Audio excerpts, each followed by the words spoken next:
And just like Sambalat and Tobiah, it said they began to insult. Insult. I'm going to tell you, one of the main things of a Jezebel spirit is accusation. That is the truth. Accusation. And where it really gets in the church is usually because of prior activities in a church. Wow. Oh, right.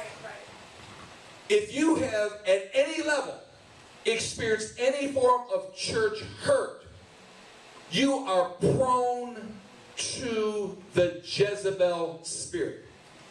It really opens a floodgate that says, come on in, baby. Because what happens is you begin to assassinate other leaders and your brothers and sisters in the Lord based on the hurt. And what it will do, it will employ other spirits. So for example, if I have church hurt, then I am going to have a very critical eye of anything that goes on in the church. So when the man of God says something like, I'm not having any more meetings unless somebody is with me, although that's a very good and positive thing, the one that is in rejection and church hurt begins to, as those demons begin to rise up and say, who does he think he is? Right. Why does he want to do that? And the demon actually begins to attack the person inwardly and point the fingers. There's like an inward accusation towards self. Well, it's because of you, because wherever you go, they don't like you. Right. And then there's a level of deception and delusion that says, and it's really because you have an anointing. Oh my gosh. And you really have a calling. And they're trying to block that calling. Then you have the pride that comes in and says, and you know what you need to do? You need to tell him that. Here's my response.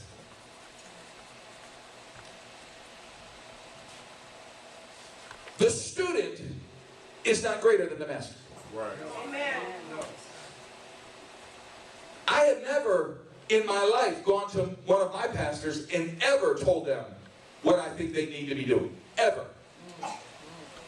I have never walked in, set up an appointment, and said, let me give you a piece of my mind. Wow. Right. Ever.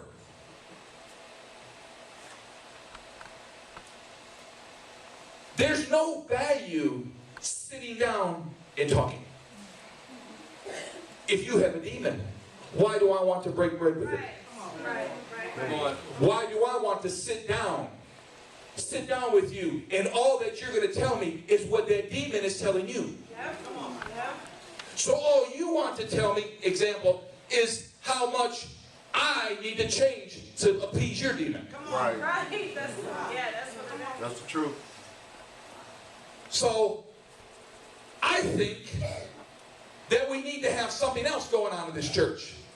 I think we need to have more fun time and fellowship time, because nobody loves me, nobody cares. I'm not here to have fellowship time. I'm not here to have a board game. We can do all that, don't get me wrong. My job is to teach and train.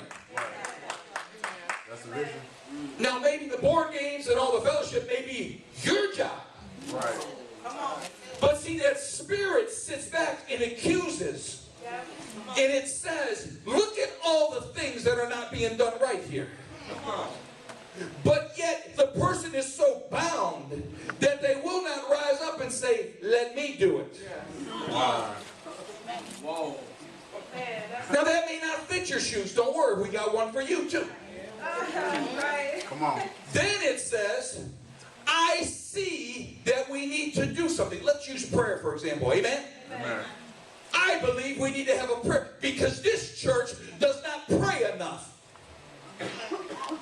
So let's start, and I'm going to start it. Do you understand that Jezebel is trying to get right into a strategic position? I'd rather do nothing than put the wrong. I've learned that enough. Right. Than just putting a warm body in a position. I'm done with demons. I don't know about you, but I don't like them having me like the puppet master. Right.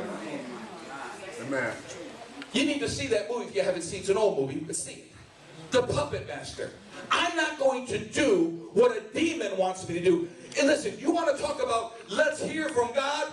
Do what God has you to do. And I'm going to tell you something. If you're, the first thing he's going to have you do is this. You ain't going to like this word, but he's going to have you submit. That's it. Bingo. Shaka bamba right there. We all have to submit. That's it. Come on. Let me find somebody.